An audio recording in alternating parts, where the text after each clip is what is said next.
Hello, everybody, and welcome to the Fault Line podcast. This is a podcast from Calvary Worship Center, New West. I want to welcome you guys here.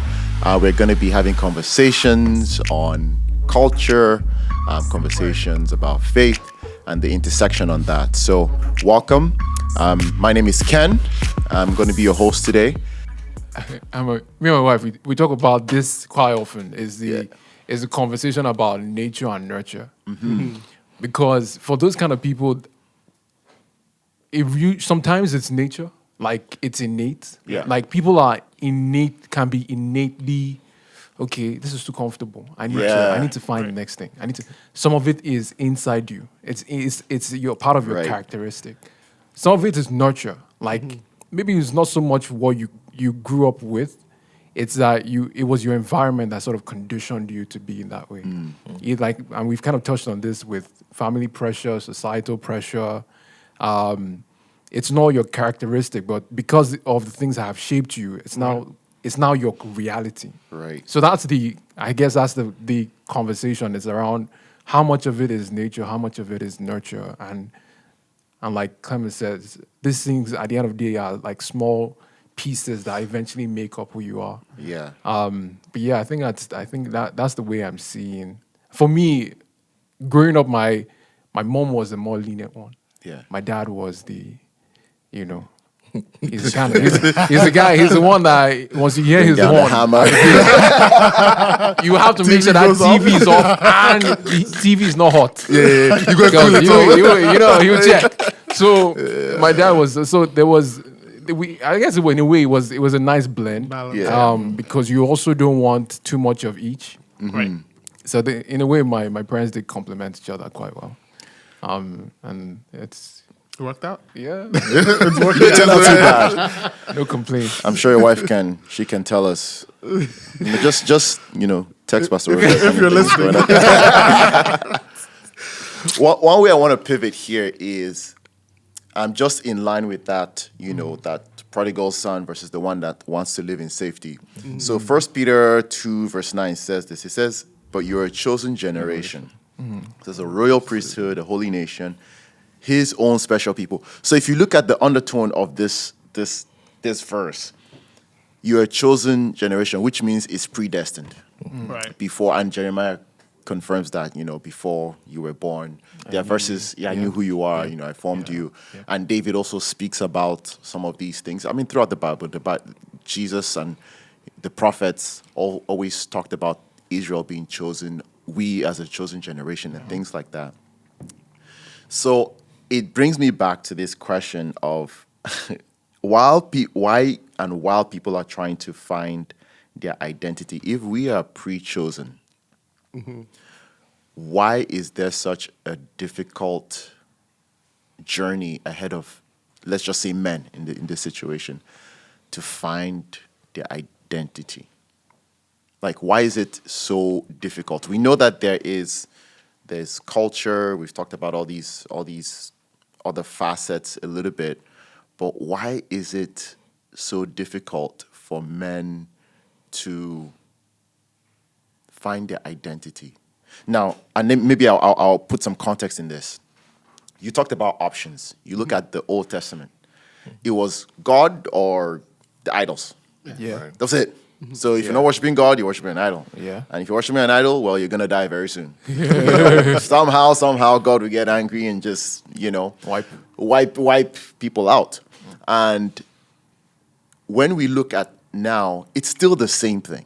It's just, I guess, more spread out now. You're either with God or you can call it social media. The in-betweens. The in-betweens. But at the same time, somebody, I forget his name, who wrote a book, he says, the book is titled, I think, The Gods Are Back or something like that, or The Return of the Gods. And basically it was just saying that everything that was then is now is back. It just has different names. Form, yeah. It has different social media. It has, all the pressures, different names, right. meditations, right. and all the fun stuff.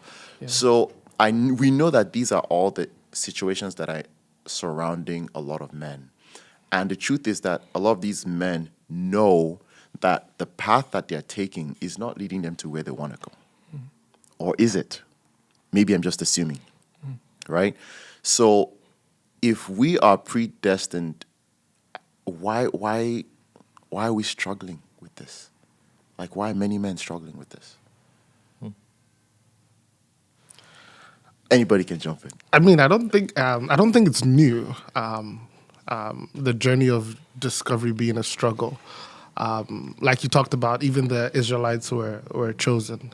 For those whom he foreknew, he chose. And even in that context, you see a lot of struggle. Yeah. And one of the major struggles is just leaning towards sin. So what sin has done to the human body and how that causes us to lean away from the choices that will take us to where God is calling us to be. Right. Even with the tribes of Israel, a lot of them were given specific roles. If we take the Levites, for example, you're going to do this, you're going to do this, you're going to do this. And we think of the story where they were bringing the Ark of the Covenant back, and they were transported in a way they were not told to transport it. And then the donkey or whatever stalled, and someone went to catch it, and he died. And so there's all these things of even knowing where you're supposed to go, and even having been chosen to do that, and even some of your innate heart desires wanting to lead towards that.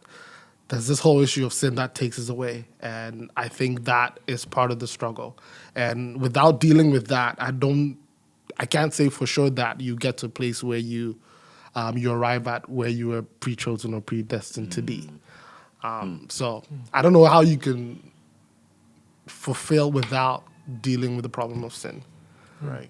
So I think that's where all the struggles stem from, personally. And dealing with that, I think we'll solve the... I think so. I was gonna, if it's gonna add anything, I think part of why that happens is also, I'm gonna come back to pressure, right? Pressure from because your first circle when you enter this world is really your family, right? Okay. And some of the pressure might be, it's not like it's harmful. Some of it, your parents didn't know better. Some of it, they are actually projecting. Some of it, it's that your dad wanted to be this thing, and he's like, "Oh man, I couldn't make it, so I'm gonna make sure this is my son. You're my backup plan, right?" So Insurance policy. yeah. So I think some of it is there's a lot of that. Yeah. That's in a way deviates you. Not everybody gets to be like Samuel when you're how old and God is calling you. God calls you. Oh man, I wish that was just the case, and that one is already okay. God, it's so clear. Yeah. Now you have to be really rebellious to be like, God, I've heard you, but chill. Yeah. Right? Not everybody's like that you get to find out very early in your life. If you're not a Samuel, then in a way you now start getting influenced by things around you. And then it's now, okay, how much of that influence is taking you towards where God wants you to be or some other direction that at some point you now have to decide. And that's when you get old enough to your brain is now developed, you're making critical decisions. And like Clement said, it gets to a point where you're out of that bubble, that safety. Right. And then suddenly decisions are heavier. Then you now have to think deep about, okay, this is my journey now. Right. And I have a strong say at the final outcome of this. And then you're looking more inwardly. And those are the times that you now start making those critical decisions. Right. Yeah. So just to piggyback off that, just to mention of Samuel, but sometimes isn't the parental pressure good? Because in Samuel's case, when Hannah couldn't give birth and she was praying, and then she vowed that she would give the child back to God. In that way, wasn't she deciding what her child was going to do and placing him in the temple and the Strategic Eli? position. And then, Strategic position. so maybe if your father wants you to be a doctor, it's not a bad thing. But I know with that, it comes back to what you said, right? I think even in one of the things is the pressure is not bad. I think, at least for where we grew up from, one of the things that, and I think one of you mentioned, is that your parents can only give you as much as they know. Right. But then the real thing is that there's a lack of conversation, honest, open dialogue conversation where you can have a conversation with your parents and say, talk about life. there's always the go to school, go study, do this, don't do that. These are the merits and demerits that. Right. But there's no actual conversation, at least not that I can recall, where there's a real sit down where it's a thing of, hey, like, these, like growing up, even as a man, these are the choices you have to live with and all of that. Those conversations are had much later on Right. when certain foundations have already been built. Right. Which is, I don't want to say it's too late, but it's later to than it should have happened. Yeah. So sometimes then you find that, okay, now I'm having a conversation much later than if I did have it probably maybe years before, the decisions I made would have been very different. Yeah. So in as much as the pressures are great, in as much as, I think the biggest thing, like Clement said, is sin. And I look at sin in the context of always the exposure to knowledge, in unnecessary knowledge. Wow, he just dropped that like so. I was just like, please explain to us. Can we take a pause? Can we breathe? Breathe that in a little bit? Because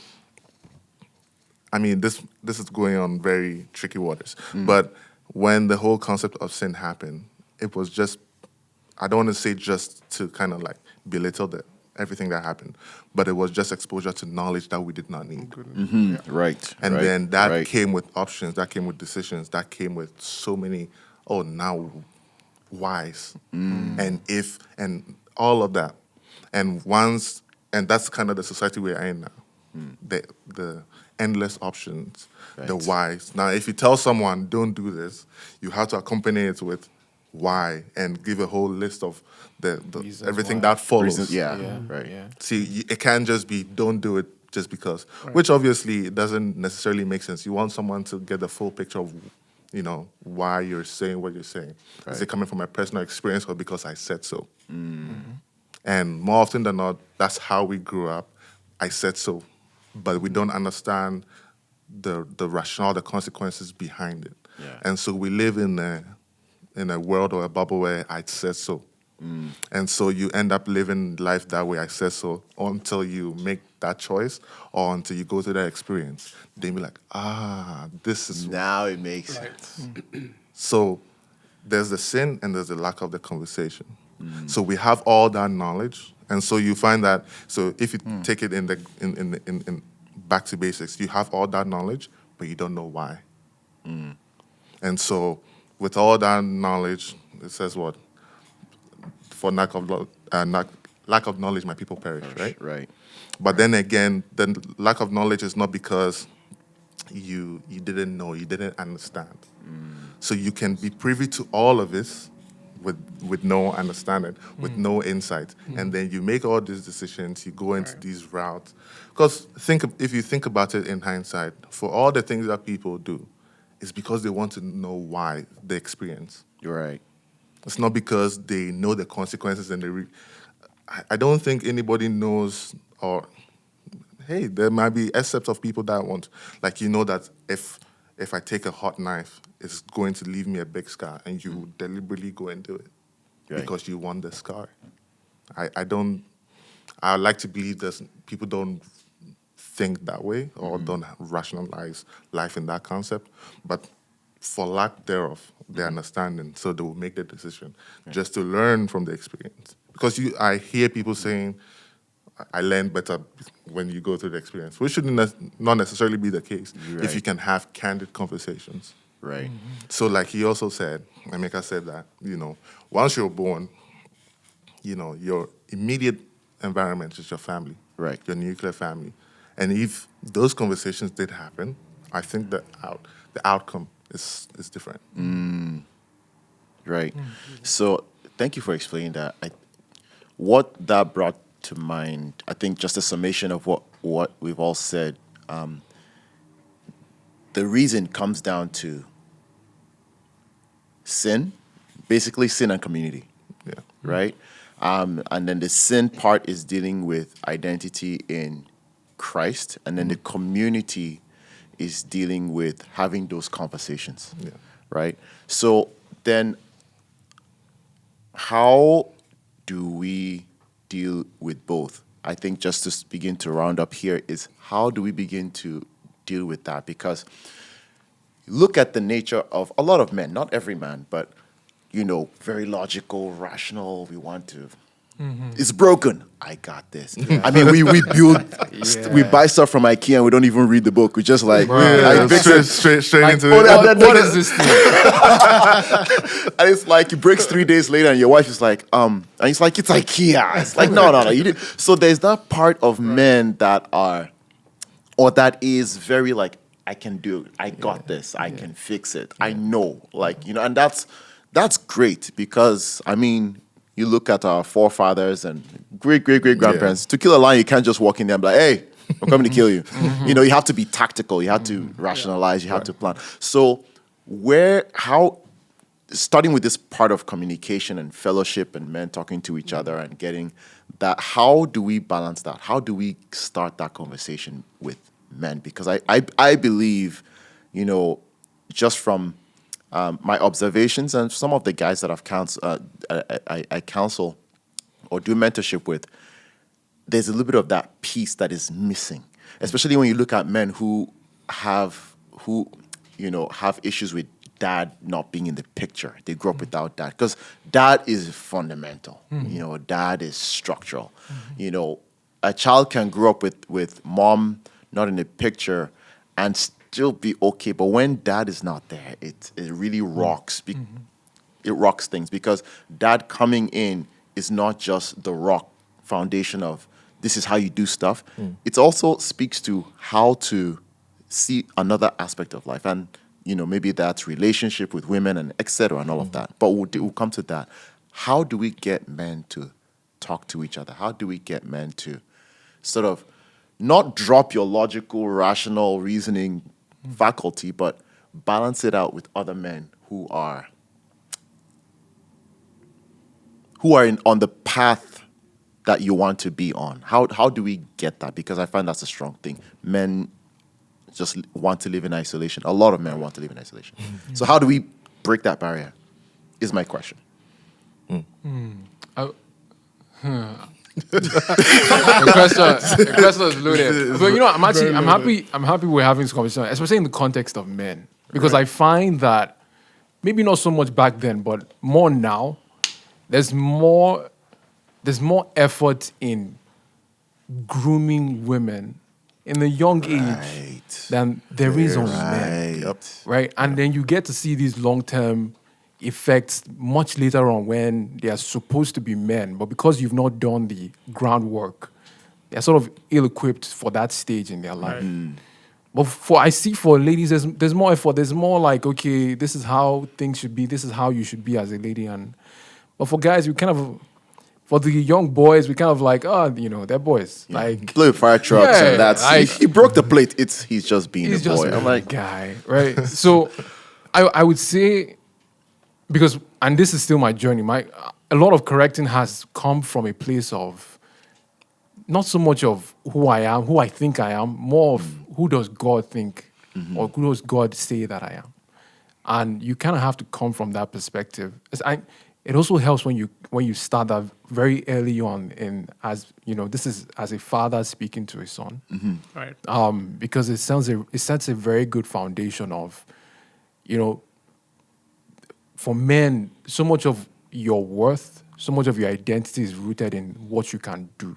Right. And then suddenly, when you're not in a position where you can do things, you start thinking yourself of less of a man. Right. So it's so tightly coupled that it starts even to mess up with your psyche. So it's nice to decouple that from a spiritual perspective and knowing that at the end of the day, everything I do, everything I have, everything I own is from God. Right. So you that also removes some pressure off yourself, knowing that, okay, it's really God that has this, and it's not from any effort or knowledge that I have. So that relieves some pressure from still speaking from a manly perspective.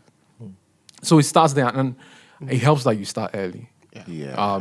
As a child, I mean, Nana also touched on just it's your foundation block. It's your formative years. What are you picking up from your immediate community when you're younger? Because long term, it does show. those things that you pick up, those habits, those conversations that you start early. Right. But there's a lot of pressure as a father speaking to your sons about and creating a safe space, right? Because they will make mistakes and you have to be there when they make those mistakes. But you have to create a safe space so that they know that, okay, I mean, no big deal if I make some mistakes. I know that. Just like my Father in heaven, I can always ask for forgiveness. You should have the same idea with your earthly parents. And they won't be so strict when, you drop the ball here and there. Yeah. Culture. Yeah, that's especially from Africa, you don't get that many strikes. Yeah. Sometimes you get punished before, just in case. Preemptive, just in case. It's prophylactic. Just align you there. Daddy, what was that for? Just in case. Yeah, to seize in the future. So I know you do it. It's just a matter of when. Thank you for listening to The Fault Line, a podcast from Calvary Worship Center, New West. If this conversation encouraged you and blessed you, consider sharing it with someone who might benefit from it. Don't forget to like and subscribe. Now, if you have questions or topics that you would like us to discuss, send us an email at podcast@calvaryonline.ca. That's podcast@calvaryonline.ca. Thanks for listening, and we'll see you next time on The Fault Line.